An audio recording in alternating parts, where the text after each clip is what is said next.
Now,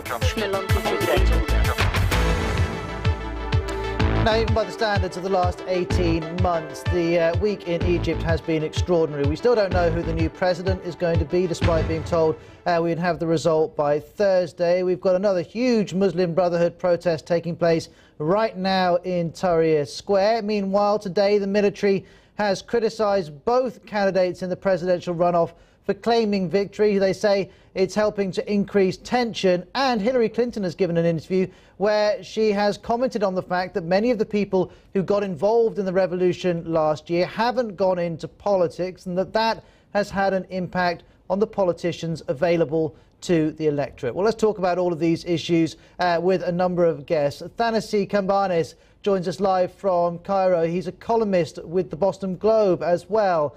Rafiq is one of 5 founders of a group in the UK called United Egyptians, and Nelly is an anthropologist in Cairo. All 3 of you, you're very, very welcome on the programme. Thanassie, let's hear from you first. Do you think the Muslim Brotherhood is right to be calling this protest? Well, the Muslim Brotherhood has compiled some pretty compelling evidence that they came out on top by nearly 1 million votes in the election. And it's clear as well that there's a really vast coalition of Egyptians who loathe the other candidate, Ahmed Shafiq, from the ex-regime. So the question about the Muslim Brotherhood protest really is whether they can paint it as a pro-revolution, pro-Egypt protest, as Mohamed Morsi tried to position it today, or whether it will come across as a narrow and partisan protest by Brotherhood supporters alone who want their candidate in office rather than a vast national coalition. But doesn't the military have a point when it says it's not helpful to claim victory until the results are announced? And various speakers at this protest today have been declaring Mohamed Morsi the winner. We have to be clear that the institutions that are shepherding this election, and most importantly the Presidential Election Commission, have very little credibility. That's an organization that has the absolute power, no avenue for appeal, and it's run by a judge who's also on the Supreme Constitutional Court that has been responsible for a lot of the loaded and politicized decisions that have put us in the horrible position we're in today. So I think there's every reason for Egyptians to mistrust the process and to have very little faith that the SCAF and the judges will make a fair and honest decision. Now, in the abstract theory, of course, everyone should respect the institutions of state, but in a free society, no one would criticize a political party or a news organization that released its own vote tallies or a monitoring group that had collected its own numbers from poll stations. So it shouldn't be different in Egypt today. Well, let's pick up on that idea of trust. And as you're speaking, we're seeing live shots from Tahrir Square. And those of you watching here on BBC World News can see the size of the turnout there. Nelly, let's bring you in there. Thanassie talking about a lack of trust in the process. Did you trust this electoral process? You know, I'm glad that that's the question that came to me. I'm one of the boycotters. I joined the boycotting campaign, and I can't believe that I am very proud to have not voted. I've never missed a vote since I turned 18, and to make that decision was based on the lack of trust. Since last March, you know, this is the 3rd time the Egyptians took to the streets in their millions to vote. First, in March, we voted in the referendum, and we realized that nothing that the people voted for actually mattered. Then we had the parliamentary elections that millions, and I can't even begin to think of how many millions were spent on the campaigns.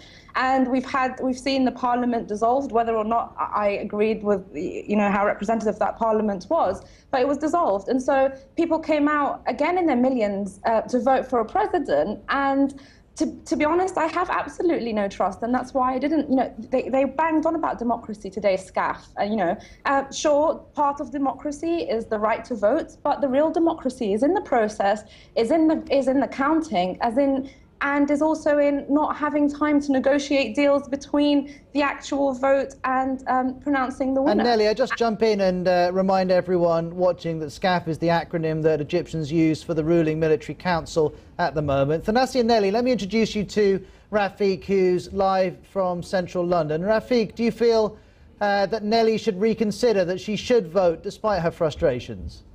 I have a lot of appreciation for the point of view of people who decided not to participate in the elections. I think a lot of people have some very good reasons for that. I personally voted in these elections against the candidate Ahmed Shafiq, who was representing basically the status quo of the military dictatorship that we have in Egypt. I think that the fact that we had the elections in itself is an achievement. We, as the Egyptian people, need to continue to fight our ground and gain one step at a time and make sure that we have these elections, that the results from the elections that they matter, and that we follow through rather than taking a step back because we are uncomfortable with the dynamic that is going on between the Muslim Brotherhood and the current military dictatorship. And it is worth adding that the military has said this week that it has every intention of announcing the election result and has every intention of handing over power to the new president by the end of the month. Let's pull up a comment for all three of you to respond to. Tony Cairns, writing in Time magazine, announcing a Shafiq victory could provoke a very dangerous backlash on the street and a new season of political turmoil that would threaten the general's primary goal of stability. And Thanasis, let me ask you about that. Do you worry that whichever way this election goes, the other side could cause an awful lot of trouble on the streets? Of course, that's a possibility, but there's something really important to remember here, which is that almost all the power in this country is concentrated in one place, and that's with the military. That's the Supreme Council of the Armed Forces, which has its hands on almost all the levers. So as we talk, we can get into the mistakes committed by liberals or by the Muslim Brotherhood or by the parliament that was elected in January, but we have to remember these are all essentially weak dissident forces with almost no authority and certainly no real power in the sort of contest for the state. So when we talk about who has the power to really destabilize Egypt, it's ultimately the old regime apparatus and the military. So if in fact Shafiq wins or is pronounced the winner in a fraudulent vote, and there's a reaction, we can assume the reaction can't be any larger than it was during the original uprising last January, because the only card that the civil forces can play is unarmed street demonstrations. And that's really the biggest cannon in the Brotherhood's arsenal as well. On the other hand, the regime has millions of people in the employ of the Ministry of the Interior. It has the army that's been policing the streets, and it has courts and a bureaucracy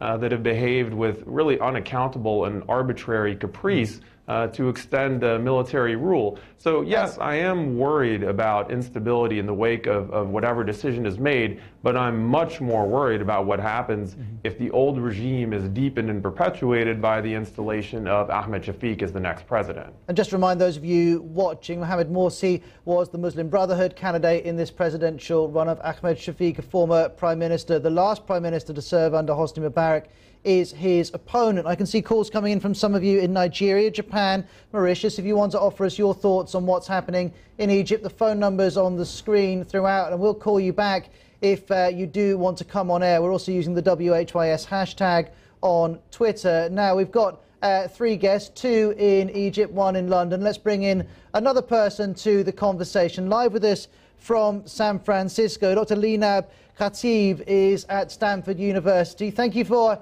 speaking to us so early in the morning, Lena. Tell us your thoughts on this week in Egypt. This week has been, I think, the peak of a period of time throughout which the SCAF has been trying to find the best formula that would allow it to keep its powers.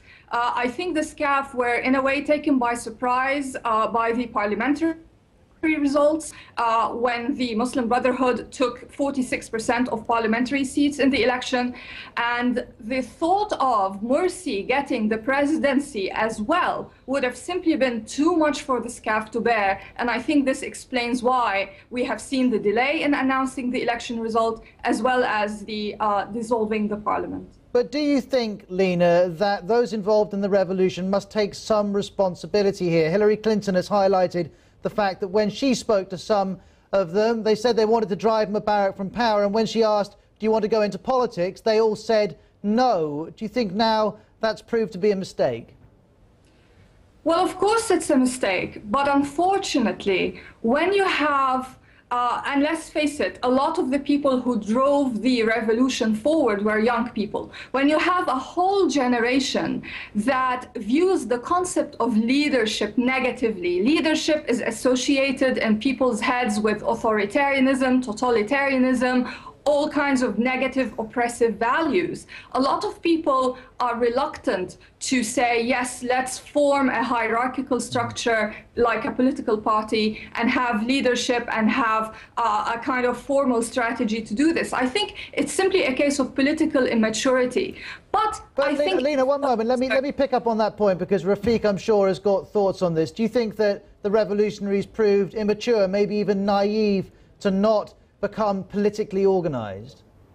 I wouldn't exactly put it that way. I think a lot of them have been politically involved, but I think the main problem is that people were a little too quick to decide that the old regime was no more and that they should move on to fighting their different corners depending on their different political allegiances and leanings. So you have lots of people who had participated in the revolution, who are involved in politics, but you will find that they're dispersed between multiple different factions and parties. So therein lies the problem. The most organized bloc of opposition has been the Muslim Brotherhood, so they have been at the forefront. Lots of people have great issue with this, and I think the main thing is what that has allowed the Supreme Council of the Armed Forces to do is reframe the struggle from a struggle of pro-democracy protesters who are trying to bring freedom to Egypt against a military dictatorship to a completely different struggle of trying to frame it as a struggle between a secular democracy and an Islamic state. And this is where people are now starting to become confused, and this is why we have an issue, and lots of people are uncomfortable I'm interested in those distinctions, Rafiq. We have plenty of people who watch World Have Your Say here on BBC World News in Egypt. If you are there and would like to respond to that point from Rafiq, you can call. He's live, so you can speak to him. Country code 44 2070 83 72 72. Let's pull up this comment from the very well-known Egyptian blogger Sand Monkey. This was what he wrote on his blog. So you successfully dethrone a tyrant and you have neither plan nor vision on what to do afterwards, and then you fall flat on your face. And we've been doing that for the past 18 months. Nelly, do you agree with that analysis? I agree usually with most of the things that Sand Monkey says, and no matter how heartbreaking for me to say, I do think that one of the biggest mistakes that happened was splitting. I mean, we had 12 candidates running for presidency. 4 were leftists. 4 of them were leftists. 4 of them had almost the same program, the same ideology, and to split the votes between them, that was a ridiculous mistake. Well, Nelly, we're coming up to the news now, but I'd be interested to ask you after the news how you would suggest that those 4 candidates and the people who support them go about unifying more than they have managed. Calls coming in from Ghana, Sweden, and as you would expect, Egypt. Vicky in Zimbabwe says, let the courts sort it out, but I wonder if our guests would trust the courts to do that. I can also see a message coming in from Ali Mami in Sierra Leone. I'll read that in a couple of minutes' time. Do keep your comments coming. Facebook.com/World Have Your Say. And you can also get us on the hashtag WHYS.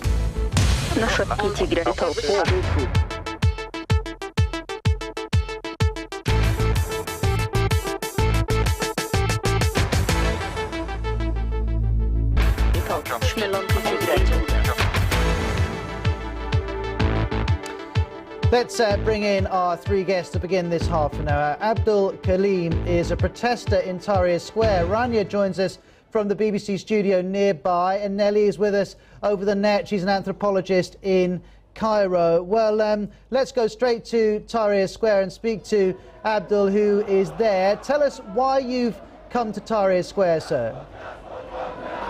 Well, today basically it's a major protest against the constitutional declaration that SCAF has initiated last week. And it's pretty frustrating to everyone to see how the people's will is being forged and being changed in front of the entire world and do nothing about it. So basically everyone is going to the square today to protest this and to say to send a clear message to SCAF that we won't, that there will be no higher entity or anyone will tell the people what they should do or above the Constitution, because they are not elected. SCAF has not been elected. SCAF have been in power without no elections. But sir, the Muslim Brotherhood's presidential candidate hasn't been elected yet. We don't know the results. Aren't you being too fast to protest? Actually, the presidential candidate, Mohamed Morsi, has been today he had made a press conference with the other political movements and parties, and they are denouncing as well what has happened. And unfortunately, the elections and what they have and the results of the elections have been delayed consistently, and it's supposed to be announced within tomorrow or the day after. How many days are you prepared to protest? Is this something which you'll stay with as long as is necessary? It will stay until as long as we can, and until the power is transited to a president who has been actually elected. And I don't think that anyone will stand the thought that Ahmed Shafik, who is the candidate for the obvious candidate for SCAF and for the previous regime, to be in power. I think that after if Ahmed Shafik wins this election, it will be the protests will continue for sure, and all the political movements, whether the Muslim Brotherhood or the other political movements, 6th of April, or the other parties, or the previous presidential candidates like Abdelmenem Abdel Fattah, will never stop, and we will continue in our protest. And so, I know that you need to go, but just before you do, can you tell us what's being chanted behind you? What are the crowd chanting? Yes, they are chanting against SCAF, against the constitutional declaration, and they are saying we don't want a constitutional declaration. We don't want anyone to be above the elected and the people's will. Sir, thank you very much indeed for your time. There's Abdul live with us from Tahrir Square. Dave's watching in Japan. He posts on our Facebook page, never leave your country to be ruled by the military. They'll never advocate democracy. Fleece also on Facebook from the UK saying this Arab Spring is just a waste of time. They're just going from one dictatorship to the next. Well, Nelly, let me bring you back in. You described to us a few minutes ago how you voted a lot and then you decided to stop voting because you stopped trusting the system. But are you not persuaded by what we heard there from Tahrir Square, that it's better to stay engaged? For the first time, I actually think that I am engaged by boycotting. I wrote on Twitter many times that voting for Shafik was like, no, voting for Morsi would be like amputating the arms and legs of the revolution, and voting for Shafik would be giving it a close bullet to the head, and I wasn't able to do either. I think it's naive to assume, like a lot of people do, that the Muslim Brotherhood aren't a very strong part of the revolution, that they weren't a huge catalyst behind what made it work. But what I do think is that the Brotherhood have made some very fatal political mistakes during the last summer, particularly when they turned their back on Tahrir Square when the rest of the revolutionaries needed them there. And I think that's a mistake that they haven't been able to recuperate from, and one that I definitely wasn't willing to forgive and go and give my name to Morsi, even though that would have been my choice had I gone to vote, only so that I would vote Shafik out. And like most elections, people usually are not voting for the person, but against other people. And I think that's also the mistake that happened when we were voting first time round for the 12 candidates, that people were giving their votes to the revolution. I mean, the revolutionary figures, the candidates gained more votes than the old regime, Amr Moussa and Ahmed Shafik, but they were split. It wasn't the electoral's fault. It was the people representing them. But Nelly, let me introduce you to Rania, who's joining us from the BBC's studio in Cairo. I'd be interested to hear the two of you talk here, because Rania, don't you think here the revolutionaries need to acknowledge that they drove Mubarak from power, but maybe they didn't represent the whole country? Maybe Egypt is not the country they thought it was. Sorry, do you mean what is not Egypt? Who doesn't represent Egypt? Nelly is saying the revolutionary candidates should have unified, but perhaps the reality is not that many Egyptians support them. You mean the revolutionary figures yes. who were candidates in the first round? Well, actually, I think they had enough support. I mean, if you count the votes of Hamdin Sabahi, who was one of the revolutionary figures, and the votes of Abdelmenam Abu al-Futuh, although he was an ex-Muslim Brotherhood, you would find actually that they would make together more than the votes for Shafiq and for Mohammed Morsi. And that is why many people in Egypt were extremely disappointed that they have not unified before. And I guess that falls under also the notion that the revolutionary figures and the revolutionary forces in Egypt were not unified enough. Nelly? Yeah, that's the point that I was making, that we weren't unified, and that's a price that we're paying for now, but one that cannot be picked up by SCAF and the Muslim Brotherhood. They can't jump on that the bandwagon of our mistakes, so to speak. I think we need to recognize that real revolution happens on the streets and in the factories, and the reality is, the bitter reality is, people are beginning to be bored of the word revolution. People need to remember that good things take a long time to happen. Revolutions can last for years before we, sow the seeds and reap the seeds that we've sown. And I think people are just getting really impatient. They thought that we're going to topple the regime one day and become a brand new democratic civilization the next, and it doesn't work like that. People need to persevere. But where every time there's a little bit of hope and a light of hope, something happens and we're completely thrown. Like this, the constitutional declaration, and also something that's coming up that people are not really concentrating on the 4th of September.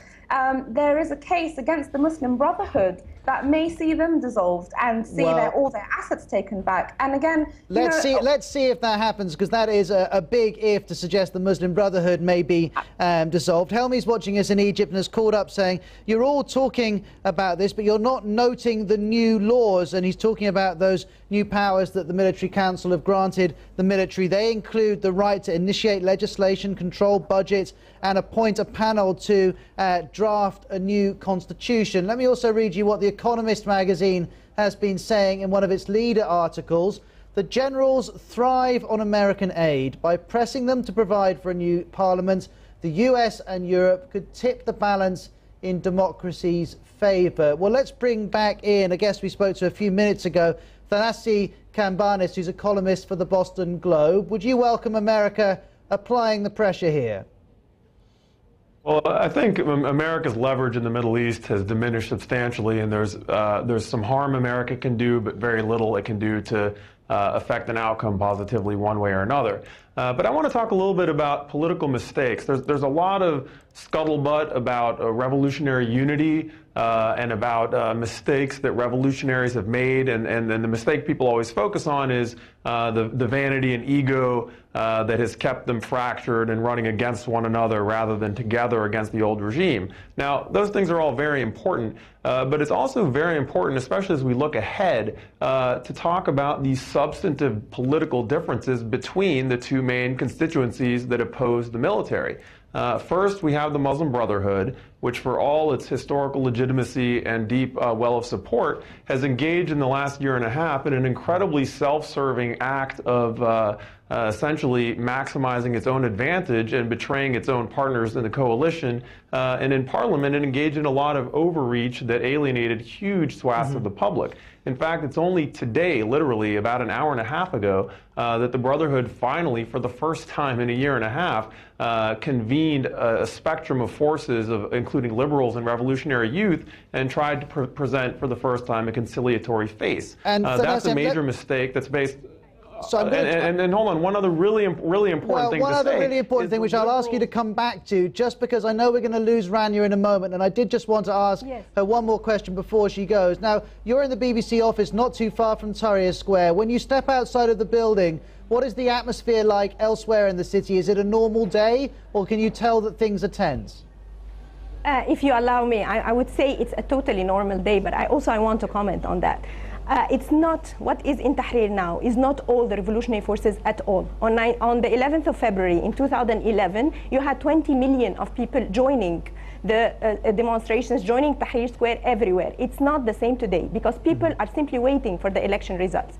Now, I'm an average Egyptian citizen. I'm definitely waiting for the results. I don't understand what's going on in Tahrir. It's not at all that many liberals are joining demonstrations Tahrir Square. I can name you few liberals, but the rest of the revolutionary forces are not joining. And well, because I think it is worth explaining that the Muslim Brotherhood consistently over the past few days says it fears that the military is trying a coup with its new powers that it's issued for itself, and also with this delay in the presidential result. Rania, we're going to have to leave. Rania, we have to leave it there, I'm afraid. But it's been very good to speak to you. We're just coming up to a break here on BBC World News, and Thanassi, who's also with us from Cairo, I promise I'll come back to you after the break and hear that point you were going to give us.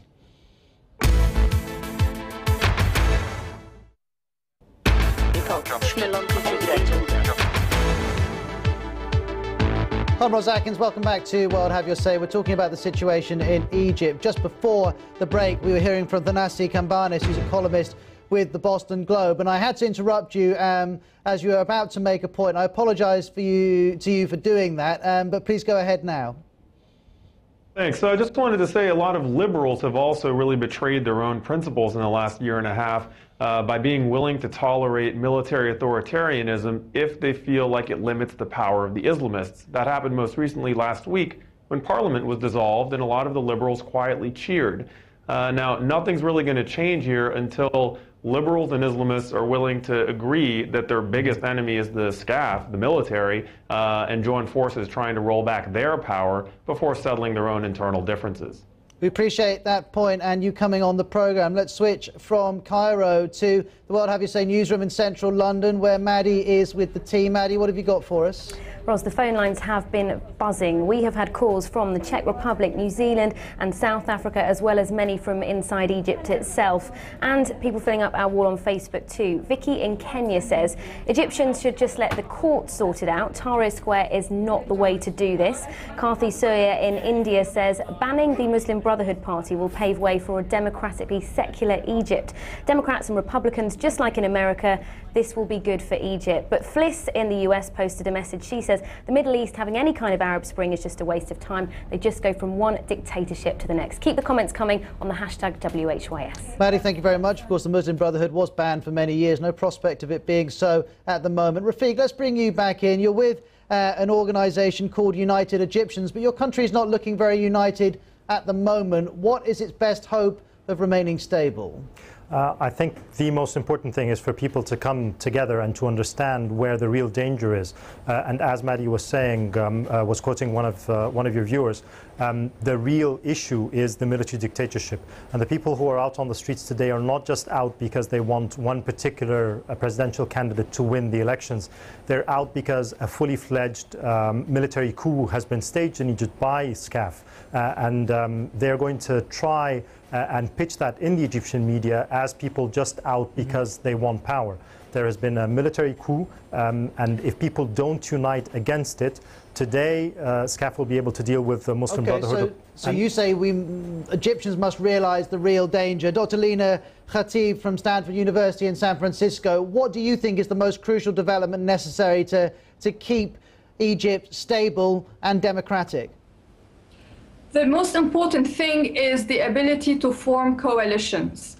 I think this is what has been really missing. As we've heard, the Muslim Brotherhood itself was so obsessed with getting formal political power that it, in a way, overlooked all its potential allies, which would have, given it a lot more clout in facing the SCAF. But it did not do that. Unfortunately, it engaged in a lot of backhand deals with the SCAF. Meanwhile, all the other secular and other groups were not able to coalesce. So I think coalitions is the key important buzzword for Egypt. And we'll have to see if Egyptians are willing to form those coalitions. Lina, thank you very much indeed for speaking to us so early in the morning in San Francisco. Here's a tweet come in from Dubai from Sultan Al-Qasemi, who says, why Egypt matters. If Egypt goes wrong, then democracy's progress elsewhere in the Arab world will be far slower. And I can see another message here from an Ethiopian saying the military must ensure the stability of Egypt, whatever. Thank you very much indeed for all of your comments. I'll speak to you soon. Goodbye.